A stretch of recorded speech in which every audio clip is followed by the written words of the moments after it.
ሰላም ጤና ይስጥልኝ። ይህ በረቂቅ ትምህርትና ስልጠና መስጫ ተቋም ውስጥ የሚተላለፈው የመረጃ የእውቀት እንዲሁም የሐሳብ ልውውጥ የምናደርግበት መድረክ ነው። እኔ ትዕዛዙ ንዳ እባላለሁ። በረቂቅ ትምህርትና ስልጠና መስጫ ተቋም ውስጥ የፕሮጀክት አስተባባሪ ነኝ። በትምህርት ደረጃ ከዲላ ዩኒቨርሲቲ በባችለር ኦፍ ኤዱኬሽን ወይም በጂኦግራፊ የመጀመሪያ ዲግሪ ያለኝ፣ ከአዲስ አበባ ዩኒቨርሲቲ በሶሲዮሎጂ እና ሶሻል አንትሮፖሎጂ እንዲሁ የመጀመሪያ ዲግሪ፣ ከአምቦ ዩኒቨርሲቲ በዴቨሎፕመንት ማኔጅመንት ፖስት ግራጁዌት ዲፕሎማ አለኝ። እንዲሁም አሁን በኮተቤ ዩኒቨርሲቲ የሶሻል ወርክ ዲፓርትመንት የሁለተኛ ዲግሪ ተመራቂ ተማሪ ነኝ ማለት ነው። እንግዲህ ይህ ፕሮግራም የተዘጋጀው በዋናነት በረቂቅ ትምህርትና ስልጠና መስጫ ተቋም ውስጥ ለማህበረሰባችን ይጠቅማሉ በምንላቸው የስነ ልቦና ማህበራዊ ጉዳዮችን በማስጣት የምንወያይበት ዋና መድረክ ነው።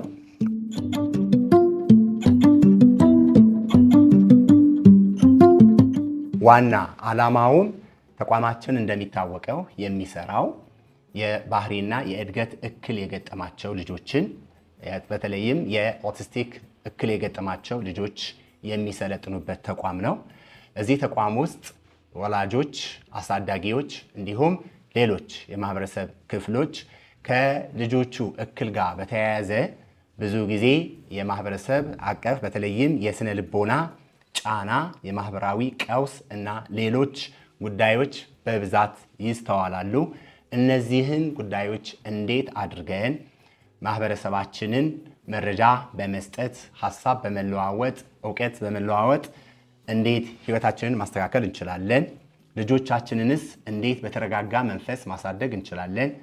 ከማህበረሰቡ ጋራ የተቃና የተሻለ የማህበራዊ ግንኙነቶችን መመስረት እንችላለን የሚሉ መረጃዎችን እንቀያየራለን። እንግዲህ ከዛሬ ጀምሮ የተለያየ ርዕሰ ጉዳዮችን በማንሳት እንማማራለን ማለት ነው። ለዛሬ የተዘጋጀሁበት ርዕሰ ጉዳይ የህይወት ክህሎት የሚል ይሆናል። ስለዚህ የህይወት ክህሎት ምንድን ነው? ዓላማውስ ምንድን ነው?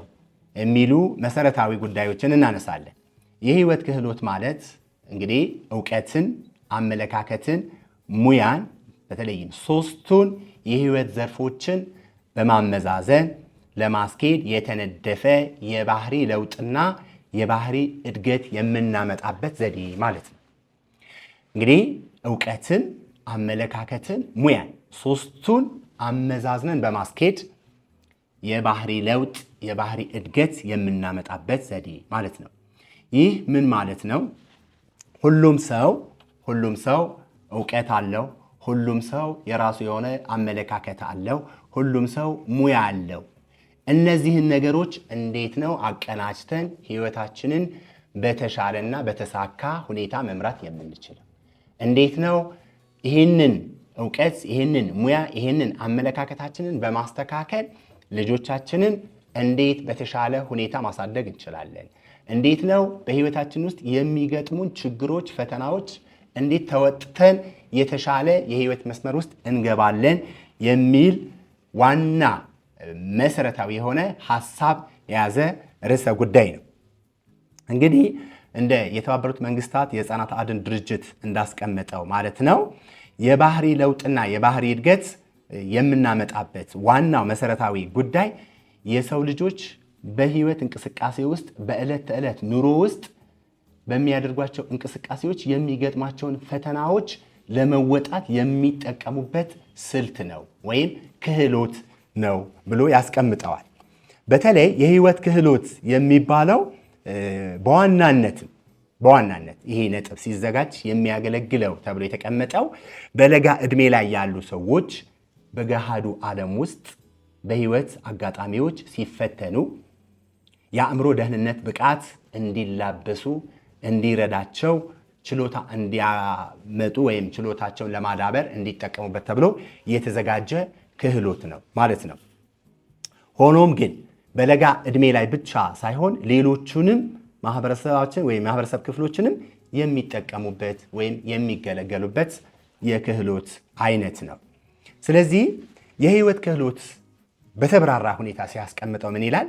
የሰው ልጅ በውስጡ ያሉ እምቅ ሀብቶች፣ እምቅ ፍላጎቶች፣ ዝንባሌዎች፣ ተሰጥኦ፣ ጥንካሬ ወደ ተግባር በመለወጥ እሴቶችን በማክበር በህይወት ዘመን የሚገጥሙንን የኑሮ ጥያቄዎች ወይም ገጠመኞች ውጤታማ በሆነ መንገድ በመመለስ በማህበረሰቡ ውስጥ አዎንታዊ በሆነ መንገድ ለመኖር የሚያስችሉ የህይወት ስልቶች ናቸው ይላል። እንግዲህ እዚህ ጋር በጣም ጠንከር ያሉ ሐሳቦች፣ በጣም መሰረታዊ የሆኑ ሐሳቦች አሉ። ለመጀመሪያው ስንመለከት እምቅ ሀብቶችና ፍላጎቶች ይላል። እንደሚታወቀው የሰው ልጅ በራሱ የሰው ልጅ ሀብት ነው። የሰው ልጅ እሱ ራሱ እምቅ የሆነ ሀብት አለው። እምቅ የሆነ ዕውቀት አለው። እምቅ የሆነ አስተሳሰብ አለው። ለሌሎች መትረፍ የሚችልበት፣ ለሌሎች መድረስ የሚችልበት አቅም አለው። የሰው ልጅ ሁሉ የራሱ የሆነ ምን አለው? ዝንባሌ አለው። የሰው ልጅ ተሰጥኦ አለው፣ ጥንካሬ አለው። ሆኖም ግን በህይወታችን ውስጥ ችግሮች ሲመጡ እነዚህ ያሉንን ዕውቀት፣ እነዚህ ያሉን ሀብቶች፣ ተሰጥኦዎች፣ ዝንባሌዎችን ተጠቅመን መወጣት፣ ችግሮችን መፍታት የምንችልበትን አጋጣሚዎች ሳንጠቀም የምንቀርባቸው ሁኔታዎች አሉ። ሆኖም ግን እነዚህን ችሎታዎቻችን፣ እነዚህ ዕውቀታችንን ተጠቅመን፣ እነዚህ ዝንባሌዎቻችንን ተጠቅመን፣ ጥንካሬያችንን ተጠቅመን የማህበረሰብን እሴት አክብረን ራሳችን ከሚገጥሙን ፈተናዎች፣ ከሚገጥሙን ችግሮች መወጣት የምንችልበትን አቅም ማዳበር ያስፈልጋል ማለት ነው። ማዳበር ያስፈልጋል። እንዴት ነው እነዚህን ችግሮችንስ የምንወጣው? እንዴት ነው እነዚህንስ ፈተናዎችን የምንወጣው ሲባል ሁል ጊዜ የሰው ልጅ ከችግር የማይላቀቅባቸው ብዙ ሁነቶች አሉ። በብዙ መልክ ችግሮች ይገጥሙናል። በብዙ መልክ ፈተናዎች ይገጥሙናል። ነገር ግን ፈተናው ሲገጥመን ፈተና ስለገጠመኝ ብለን ራሳችንን እዛ ቋት ውስጥ ከተን ሁል ጊዜ ራሳችንን እየወቀስን ሌሎችን ተጠያቂ እያደረግን መኖር ነው ያለብን? ወይስ ሌሎች አማራጮችን ተጠቅመን ከችግሮች የምንወጣበትን መስመር መፈለግ ነው ያለብን? ይህንን የምንወጣባቸው የራሳችን የሆኑ መንገዶች አሉን ማለት ነው። ስለዚህ ችግሮች ሲመጡ ወደ አዎንታዊ ሁነቶች የምንቀይርባቸው እድል መፍጠር መቻል አለብን። ምክንያቱም ችግር አንድ ጊዜ ተከስቷል። በህይወታችን ውስጥ ፈተና አንዴ ተከስቷል። በህይወታችን ውስጥ አንዳንድ ገጠመኞች ተከስተዋል። ግን አዎንታዊ በሆነ መልክ የምንፈታበትን፣ ራሳችንን ስነ ልቦናችን የምናክምበትን፣ እኛ የምንጨነቅላቸው የምናስብላቸው ልጆቻችንን ለማሳደግ ራሳችን ጤነኛ ሆነን ልጆቻችን ጤነኛ ማድረግ የምንችልበትን እድል መፍጠር ይጠበቅብናል ማለት ነው። ስለዚህ የህይወት ክህሎቶችን በመጠቀም ህፃናትም ሆኖ ወጣቶችም ሆኖ ሌሎች የማህበረሰብ ክፍሎች ማለት ነው አማራጮችን በመፈለግ ችግሮች ሲያጋጥሙን ከችግሩ ላይ ወይም ችግሩ ላይ ከማስመር ይልቅ ችግሩ ላይ ሁል ጊዜ ራሳችንን እዛ ውስጥ ከተን ከመቆዘም ይልቅ ወደ መፍትሄና ወደ ተሻለ ውሳኔ አቅጣጫ ፊታችንን ማዞር ይጠበቅብናል ማለት ነው። ምክንያቱም በተከሰቱ ችግሮች ላይ ራሳችን እዛ ጠምደን ከተቀመጥን ብዙ የምናጣቸው፣ ስነ ልቦናችን የሚጎዳበት፣ ለሌሎች ሰዎች የማንተርፍባቸው፣ ሌሎችንም የማንጠቅምባቸው ሌላ አረንቋ ውስጥ ሌላ ችግር ውስጥ እንገባለን ማለት ነው። ስለዚህ ከዚህ ራሳችንን ለማውጣት ውስጣችንን ስነ ልቦናችንን ማጠንከር ይጠበቅብናል ማለት ነው። ስለዚህ የህይወት ክህሎቶች ስናዳብር ምንድነው የምንጠቀመው? ምንድነው የምናተርፈው? አንደኛ ከሌሎች ጋር ውጤታማ የሆነ የጋራ ግንኙነቶችን የመመስረት ችሎታዎችን ያዳብራል። እንግዲህ እኛ የምንኖረው ማህበረሰብ ውስጥ ነው። የራሳችንን ደሴት የራሳችንን ዓለም ፈጥረን አንኖርም። ከማህበረሰብ ጋር ስንኖር ከማህበረሰቡ ጋር የተሳካ አዎንታዊ የሆነ ውጤታማ የሆነ ግንኙነት ሊኖረን ይገባል። ምክንያቱም ልጆች ስናሳድግ ብቻችንን አይደለም የምናሳድገው። በዙሪያችን ብዙ ሰዎች አሉ። አጎት አለ፣ አክስት አለች፣ ጎረቤት አለ፣ ጓደኛ አለ፣ ሌላ ጎረቤት የአካባቢያችን ያሉ ማህበረሰብ ክፍሎች አሉ፣ ስራ አካባቢ ሌሎች የምናውቃቸው ጓደኞቻችን አሉ። ከነዚህ ሰዎች ጋራ ውጤታማ የሆነ የጋራ ግንኙነት መመስረት ይጠበቅብናል። ለዚህ የህይወት ክህሎቶችን ስናዳብር ውጤታማ የሆነ ግንኙነት ከማህበረሰብ ጋር ለመፍጠር ያግዘናል ማለት ነው። እዚህ ጋር ሳልጠቅሶ የማላልፋቸው ነገሮች የማህበረሰብ ክህሎት የሚባሉ ወይም ደግሞ የህይወት ክህሎት የሚባሉ ዩኒሴፍ፣ ዩኔስኮ እና ዩኤንኤችሲአር ያስቀመጧቸው ወደ 10 ነጥቦች አሉ።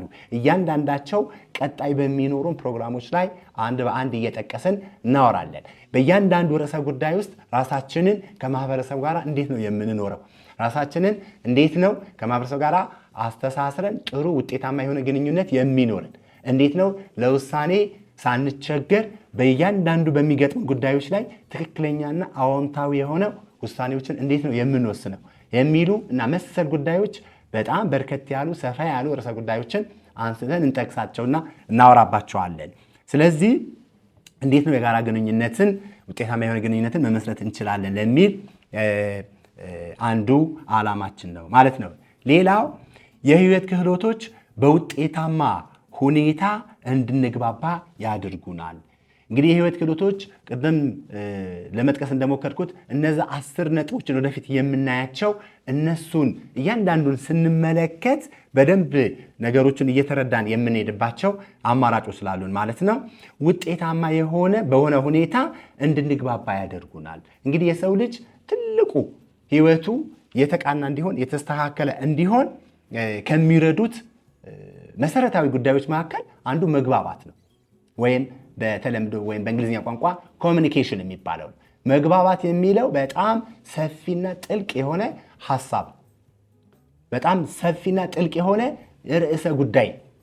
መግባባት ማለት በቤተሰብ ውስጥ፣ መግባባት ማለት በማህበረሰብ ውስጥ፣ መግባባት ማለት ከራሳችን ጋር ሰው ከራሱ ጋር አዎንታዊ መግባባት ሲኖረው ነው ቀኑ የተሳካ የሚሆነው። አዎንታዊ መግባባት ሲኖረው ነው የተሻለ ስራ ሰርቶ የሚኖር። አዎንታዊ መግባባት ሲኖረው ነው ከማህበረሰቡ ጋር አዎንታዊ በሆነ መልክ ህይወቱን ማስቀጠል የሚችለው። መግባባት ከሌለ አብዛኛዎቹ የህይወታችን ክፍሎች እየተበላሹ ይሄዳሉ። ስለዚህ ውጤታማ በሆነ መልክ እንድንግባባ ያደርጉናል። ሌላው የህይወት ክህሎቶች አንዱና መሰረታዊ ጉዳይ ወይም ጠቀሜታ ከሚባለው በመስማትና በማዳመጥ መካከል ያለውን ልዩነት ለማወቅ ያግዛል። እንግዲህ መስማት እና ማዳመጥ እጅግ ሰፊ የሆነ ልዩነት አላቸው። መስማት ማንኛውንም ድምፅ፣ ማንኛውንም እንቅስቃሴ ከሰዎች፣ ከመኪና ድምፅ ካላቸው ጉዳዮች የሚመጡ ግን ትኩረት የማንሰጣቸው ሊሆን ይችላሉ። ማዳመጥ ግን አንድን ነገር ትኩረት ሰተን፣ ጊዜ ሰተን፣ ቦታ ሰተን፣ ልባችን ሰተን፣ ማንነታችን ሰተን በሰዎች ልቦና ውስጥ ገብተን በሰዎች ጫማ ስር ገብተን ሰዎችን የምንረዳበት መንገድ። ማዳመጥ ሰፊ ነገር። ሰዎች ስናዳምጣቸው ነው እኛ እንደተረዳናቸው የሚገባቸው። ሰዎች ሲያዳምጡን ነው ውስጣችን እረፍት የሚሰማ። ሰዎች ሲያዳምጡን ነው እኛ ቀጣይ ላይ ምን ማድረግ እንዳለብን ከራሳችን ጋር መግባባት የምንጀምር። ስለዚህ ማዳመጥ ለሁለቱም አካል ወሳኝ ነው። ስለዚህ የህይወት ክህሎቶች ስንረዳ በመስማትና በማዳመጥ መካከል ያለውን ልዩነት በሰፊው እንረዳለን። ማዳመጥ ምንድን ነው? ማዳመጥ ማንን? ማዳመጥ መቼ? ለምን? እነዚህን በደንብ በጥልቀት እንድንረዳ ያግዘናል። እነዚህ የራሱ ርዕስ ስላለው በሌሎች ርዕሶች ላይ መልሰን አንስተን በደንብ በሰፊው እናወራለን። አሁን እየተነጋገርነው ወይም የሐሳብ ልውውጥ እያደረግን ያለነው እንዳጠቃላይ የህይወት ክህሎት ምን ጠቀሜታዎች አሉት፣ የህይወት ክህሎት ራሱ ምንድነው የሚለውን ነገር ለጠቅለል ያለ መረጃ ለመለዋወጥ ያህል ነው ማለት ነው። ሌላው የህይወት ክህሎት ስናዳብር በውስጣችን ስናሰርጽ አለመግባባትና የተሳሳተ አተረጓጎምን ለማስወገድ መልእክቶች በትክክል መተላለፋቸውን ለማረጋገጥም ያስችሉን። እንግዲህ ከሰዎች ጋራ ላለመግባባት የሚዳርጉን በጣም በርካታ ጉዳዮች አሉ። በጣም ብዙ ጉዳዮች አሉ። አንደኛ ሰዎች ለኛ መልእክት ሲያስተላልፉ መረጃ ሲሰጡ እነሱን የምንረዳበት መንገድ ራሱ አንድ ወሳኝ ነው። ምን ለማለት ፈልጎ ነው? ምን ለማስተላለፍ ፈልጎ ነው? ምን ለመናገር ፈልጎ ነው? ምን ለመናገር ፈልጋ ነው? እነዚህን በደንብ ውስጣችን ላይ ማስገባት ስንችል ምናልባት እነሱ ለማስተላለፍ የፈለጉትና እኛ የተረዳነው የተለያዩ ሊሆን ይችላል። በዚህ ጊዜ አለመግባባቶች ይኖራሉ። ሰዎች ሊያስተላልፉ የፈለጉት ኢሹ አለ ወይም ጉዳይ አለ፣ እኛ ደግሞ የተረዳንበት ጉዳይ አለ። እንዴት አድርገን ነው ታዲያ ይሄንን ማጣጣም የምንችል? እንድንግባባም የሚያደርገን አንድን ጉዳይ በትክክል ትርጉሙ ይዘን ውስጣችን ላይ አስገብተን ትርጉም ሰጥተን ከዛ በኋላ ምላሽ መስጠት ስንችል። ይሄ ካልሆነ በተሳሳተ ሁኔታ ከተረዳን ሰዎችን እኛም የማንግባባበት ሁኔታ ይፈጠራል ማለት ነው። ስለዚህ አለመግባባቶችን የተሳሳተ አተረጓጎምን ለማስወገድ የህይወት ክህሎት በጣም ወሳኝ ነው። በጣም ወሳኝ ነው። እነዚህ ክህሎቶችን ስናውቅ የሚተላለፉ መልእክቶች ምንድናቸው የሚለውን በደንብ እንድናጤን እንድንረዳ ያደርገናል ማለት ነው።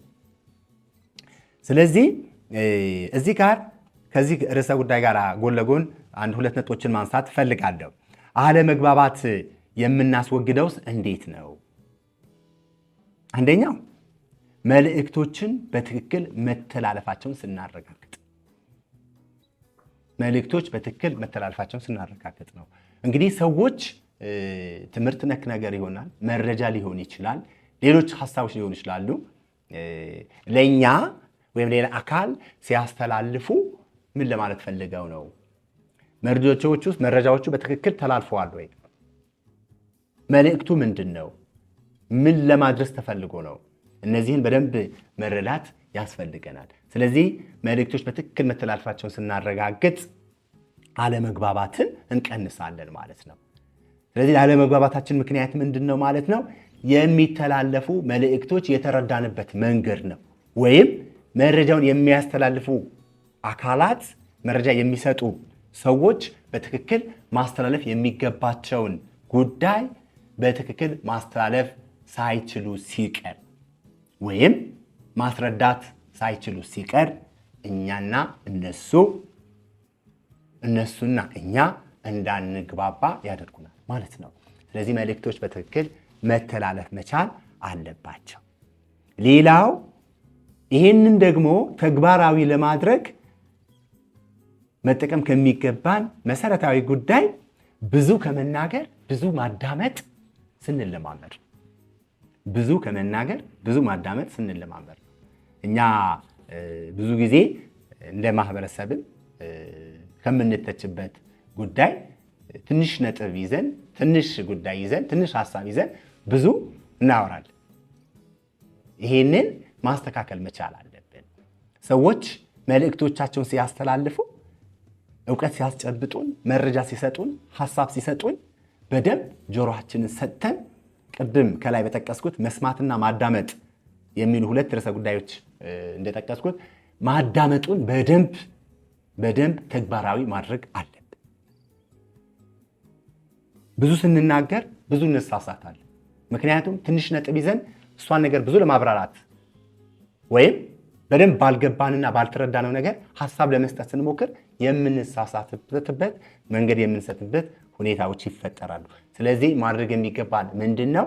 ብዙ ከመናገር ብዙ ማዳመጥ ትልቅ ቫልዩ አለ። ይሄ ዋጋ ያለው ዋናው ጉዳይ እነዚህን የህይወት ክህሎቶች በህይወታችን ውስጥ ተግባራዊ ለማድረግ ስለሚያግዘን ማለት ነው።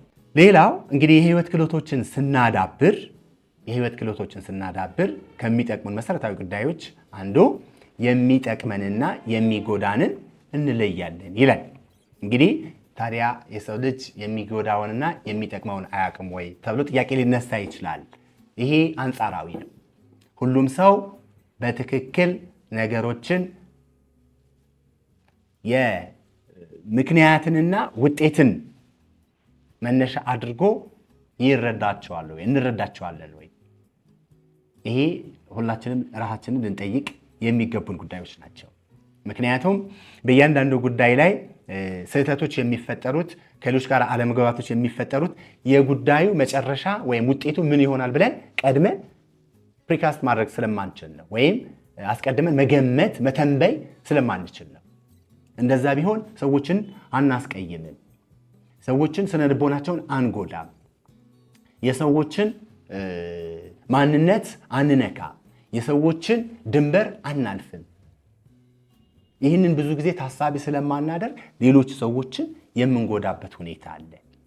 ስለዚህ አንድን ነገር ከማድረጋችን በፊት ምንድነው ጥቅሙ፣ ምንድነው ጉዳቱ፣ ይህንን በማድረግ ምክንያት ማን ነው የሚጠቀመው፣ ማን ነው የሚጎዳው የሚለውን ነገር በደንብ እንድናስተውል በደንብ በጥልቅ እንድናየው እድል ይፈጥርልናል፣ ያግዘናል ማለት ነው።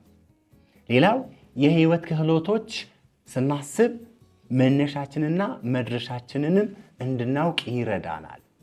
በተለይ ላይ መግቢያ አካባቢ እንደተጠቀሰው በተለይ ወጣቶች በለጋ እድሜ ያሉ ሰዎች መነሻና መድረሻ የሚባል ነገር ውስብስብ ይሆናል።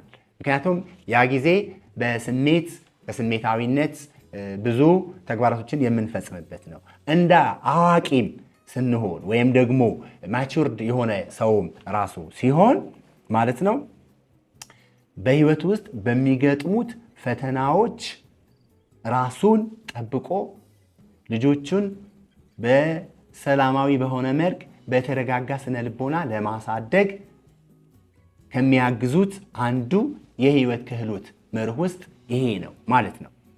እዚህ ጋር የምናደርጋቸው ዛሬ ጥቃቅን የሚባሉ ግን የማናስተውላቸው ስህተቶች ልጆቻችን ላይ፣ እኛው ራሳችን ላይ፣ በእኛ ዙሪያ ያሉ ሰዎች ላይ ትልቅ ጉዳት ሊያስከትሉ ይችላሉ። ሌላ የህይወት ክህሎቶችን ስናዳብር በዓላማ እንመራለን። ምክንያቱም እነዚህን የህይወት ክህሎቶች ውስጣችን ላይ ሲዳብሩ እያንዳንዱ እንቅስቃሴያችን፣ እያንዳንዱ ተግባራችን፣ እያንዳንዱ ድርጊታችን በዓላማ የተሞላ ይሆናል። ዓላማ ያለው ይሆናል። መነሻውን እናውቃለን፣ መድረሻው ምን መሆን እንዳለበት እንለያለን ማለት ነው። ስለዚህ የህይወት ክህሎቶችን ስናዳብር በዓላማ እንድንመራ ያግዘናል ማለት ነው። ሌላው እና መሰረታዊ የዚህ ርዕሰ ጉዳይ ዋና ማጠንጠኛ የሚሆነው እስከ መጨረሻ ጊዜ ድረስ ገጠመኞቻችንን ሁሉ ወደ ጥቅም፣ ወደ አዎንታ ወይም ወደ መፍትሄ መለወጥ እንችላለን ይላል። ገጠመኞቻችን ሁሉ ወደ ጥቅም፣ ወደ አዎንታ፣ ወደ መፍትሄ መለወጥ እንችላለን ይላል። ለምሳሌ እንደሚታወቀው ተቋማችን የሚሰራው የባህሪና የእድገት እክል የገጠማቸው ህፃናቶችን በማሰልጠን ነው። የህይወት ክህሎቶችን በማሰልጠን፣ የአእምሮ እውቀቶችን በማሰልጠን እዚህ ላይ እነዚህ ልጆች እኛ ቤት ውስጥ እኛ ላይ በሚከሰት ሰዓት በተለይ የባህሪ እክል የገጠመው ልጅ ባወቅን ጊዜ በጣም ውስጣችን የሚሸበርበት የሚረበሽበት ከቤተሰቦቻችን፣ ከወዳጆቻችን፣ ከጓደኞቻችን፣ ከአካባቢያችን ማህበረሰብ፣ በስራ አካባቢ በጣም ማህበራዊ ግንኙነቶቻችን የሚዛባበት፣ ስነ ልቦናችን ጫና ውስጥ የሚገባበት ሁኔታ ይፈጠራል። ይሄ ሀቅ ነው፣ የማይካድ ሀቅ ነው። ነገር ግን ይህንን ሁል ጊዜ በማሰብ በመጨነቅ ውስጣችንን በመጉዳት ነው ወይ መፍትሄ ልናመጣ የምንችለው? ወይስ ሌሎች አማራጮች አሉ? ኦኬ፣ በህይወቴ ውስጥ አንድ አዲስ ክስተት መጥቷል፣ አዲስ ክስተት ተፈጥሯል። ከዚህ በኋላ ታዲያ ምንድነው ማድረግ ያለብኝ? እሱ ላይ ቁጭ ብዬ በመተከዝ በማዘን ራሴን በመጉዳት የኔንም ህይወት፣ የልጆችንም ህይወት፣ የትዳር አጋሪንም ህይወት፣ የሌሎችንም በእኔ ጉዳይ ይመለከታቸዋል የምላቸውን ሰዎችም ህይወት እንድረበሽ ማድረግ ነው ያለብኝ ወይስ ወደ የመፍትሄ አቅጣጫ ፍለጋ ነው መሄድ መቻል ያለብኝ? ስለዚህ የሚገጥሙን ችግሮች፣ ገጠመኞች፣ የህይወት ፈተናዎች በአዎንታዊ መልክ መቀየር።